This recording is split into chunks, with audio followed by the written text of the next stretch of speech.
O que as pessoas precisam entender? Isso daqui não é minha opinião. Eu vou apenas apresentar o problema, e cada um vai lá e escolhe como quer lidar com o problema. O ponto é, tem que ser coerente. E a coerência é o seguinte: se você é a favor da não intervenção, intervenção em múltiplas formas, não estou falando ir lá e fazer uma guerra. Se você acha que cada povo, cada civilização tem o direito de escolher os seus valores e as suas regras internas, não importa o quanto destrutivo, injusto e sacana sejam aquelas regras, então você não está nem aí para direitos humanos. Você desconsidera a existência de direitos universais humanos. Faz sentido. Certo? Porque o que é direitos universais humanos?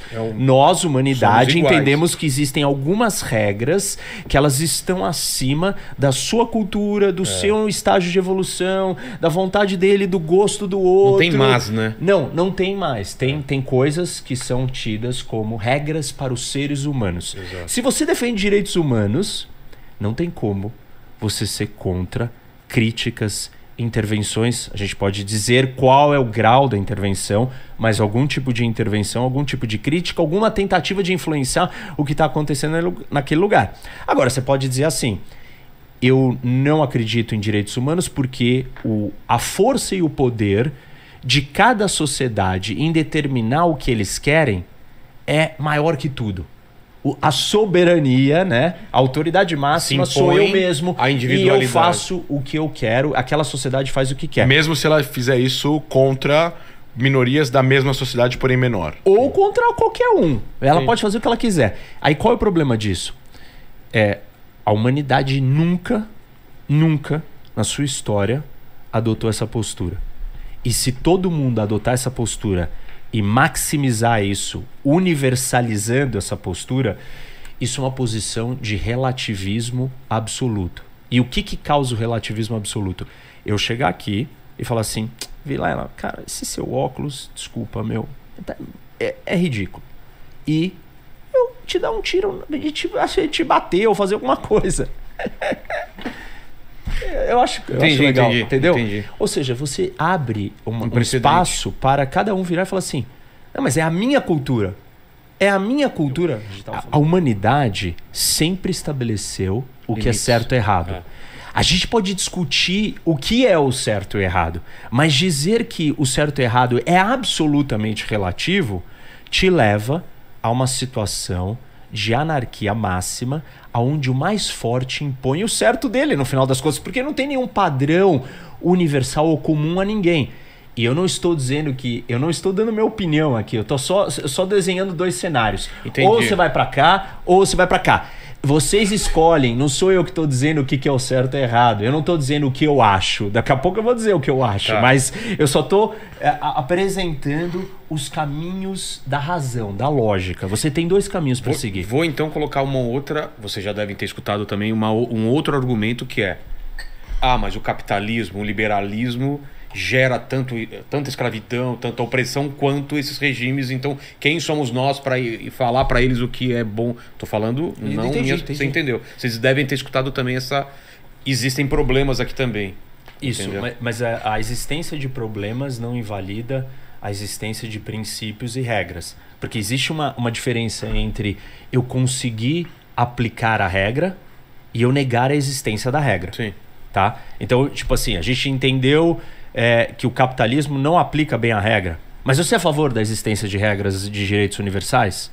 Sim ou não? Sim. Só tem dois caminhos, a gente voltou pro mesmo. André, sim ou não? Não. Sim ou não? Não tem. Lembra da cabine do Silvio Santos? Não tem nem questionamento que... A gente parte do pressuposto que tem que ter regra. Então, não só isso. Por mais que tenha tido que exista mil problemas no capitalismo como o sistema econômico, eu acho que é incomparável com qualquer outro sistema, né? No sentido de liberdade e de democracia que isso causa.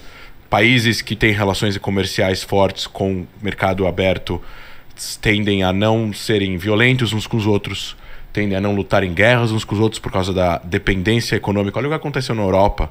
É que as pessoas não têm essa memória, mas assim, a Europa lutou 1.200 anos de guerra, onde morreram 300 milhões de pessoas. Como 1.200 anos? Ué, juntando tudo. Se você juntar... É mesmo? Você juntar, A história da Europa. A história da Europa. Caramba, e aí... séculos e e aí séculos agora... de E aí agora, anteontem, dentro da história, porque é anteontem, eles fazem uma integração, cooperação, que depois vira integração, que é o chamado União Europeia. Sim. Você vê a França lutando uma guerra contra a Alemanha hoje em dia? Não. Então. Mas até pouco tempo atrás... Eles estavam se matando. Eles eram arqui-inimigos por 1000 anos. Ó, lembra disso? Mas o fato é que você ver um erro do seu lado ou você cometer um erro não faz você jogar fora princípios de diretrizes, de norte, de crescimento e evolução. O que eu quero dizer com isso? Você vai lá e vê que todo mundo ao seu redor é malandro, tá roubando, furando a fila, se dando bem, e você tá de otário. Aí o que você vai fazer? Você joga no lixo a sua moral, as suas regras, o seu caráter e sai fazendo a mesma coisa? Assim, duvido que alguém consiga defender isso. Você pode até falar, não, mas isso acontece. Ok, acontece. Mas se fosse pra fazer o certo, o que você faria? Sim, sim. Você não faria aquilo. É que parece que a gente deu uma carta branca, tipo, alguém tem que fazer alguma coisa. A galera vai lá e faz o jeito errado e fala, tá vendo? Não era pra ter feito, entendeu? Meio que foi tudo que bem, aconteceu. mas é que assim, tipo, se a gente jogar fora porque alguém tá errando... exatamente. E errando em grau, porque tem uma diferença, né? Primeiro tem uma diferença de intenção. Você não querer errar e você acabar errando.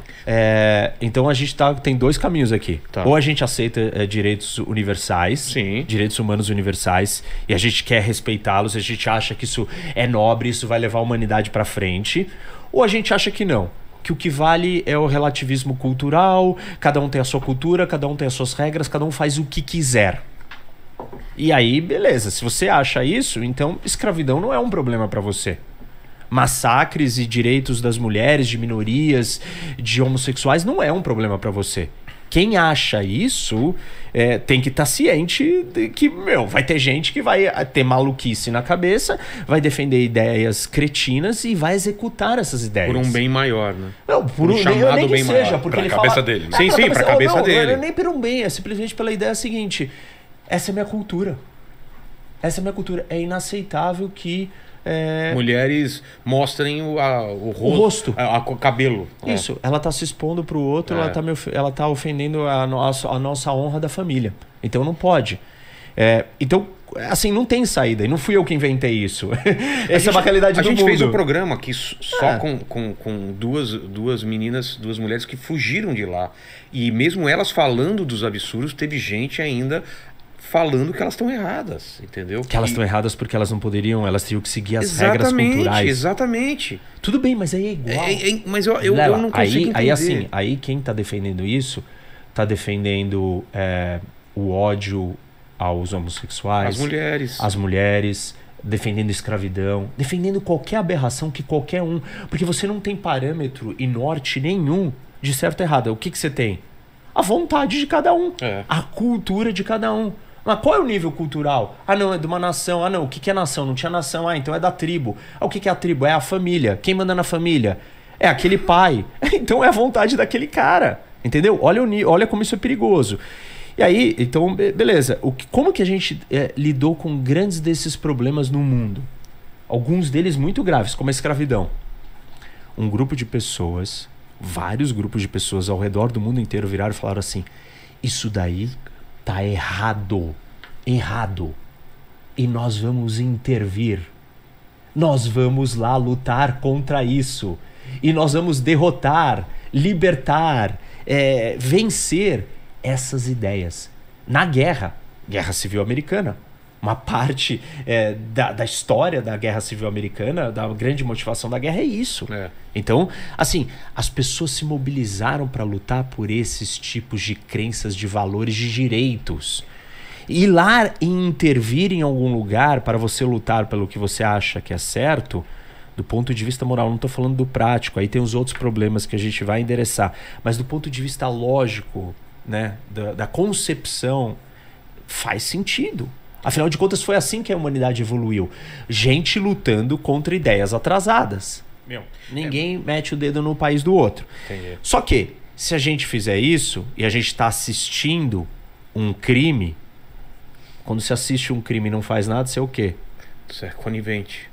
Então se você estiver assistindo um crime acontecer e você fala assim, eu não vou fazer nada, você está sendo conivente. Ah, não, mas eu não posso fazer por tudo que acontece no mundo. Não pode. Mas a sua consciência, a consciência do mundo, talvez alguém possa fazer alguma coisa. E não é que se você precisa ir lá e fazer, mas você tem que defender a ideia, ou não, de se fazer alguma coisa. Por isso que eu acho muito interessante esse conceito do sentido de países solidários ou países não solidários. Existem países que é inerente da cultura do país ou da sociedade que compõe esse país de serem solidários e de fazerem coisas nitidamente porque querem um mundo melhor. Porque no fim das contas, países é composto de pessoas e pessoas compõem governos. Sim. Né? Tem uma frase que eu escutei há uns anos atrás de uma pessoa que falou assim, de um líder político mundial que falou países agem única e exclusivamente por interesse nacional. Ponto final. Quem falou isso foi o Putin. E dá pra ver o que ele está fazendo. Olha a inabilidade do mundo de fazer alguma coisa perante o que está acontecendo. Por quê? Porque a Rússia é um poder atômico gigantesco, com reservas e com armas, etc, etc. Então o mundo em volta fica sem... Não tem muito que o mundo possa fazer a não ser ajudar a Ucrânia. Ajudar, mandando arma, mandando avião. Aí vai a Finlândia agora e entra para a OTAN. Então e aí tem consequências para a Rússia que pode desgastar até o Putin morrer de infarto ou alguma coisa acontecer dentro da Rússia. Mas ninguém vai atacar Moscou com uma arma atômica. Ninguém. Então pode continuar, fato que pode continuar acontecendo. Se pode fosse uma continuar nação acontecendo. menos poderosa e não atômica, já teria sido resolvido isso. Provavelmente. Mas então, olha que curioso. Lembra o começo da nossa conversa? A gente estava falando aqui, né? Eu estava explicando da história do Estado. Sim. Qual é a definição do Estado? Aquele que detém o monopólio do uso legítimo da força. Porque se não tem um com monopólio do uso da força, o que nós temos? Anarquia. Na esfera internacional do mundo, existe algum Estado do mundo? Existe o governo do mundo? Não existe. Não. Então nós estamos no mundo vivendo o quê? Uma anarquia. E anarquia. Aí na anarquia, quem é que manda? O mais forte. E aí, você quer ter quem para ser o mais forte? Alguém que tem algum norte moral, não perfeito, porque ninguém é perfeito. Ninguém está dizendo que alguém é perfeito. Ou aquele que não tem nenhum norte moral. Assim, eu não sei quem é esse alguém que pode ser o mais forte, que tem o norte moral. Não estamos dando nome a ninguém. Só estamos definindo os conceitos do mundo que a gente quer construir. Já que a gente não tem governo do mundo e que nós estamos vivendo em anarquia, nós precisamos que os mais fortes sejam aqueles com as melhores intenções.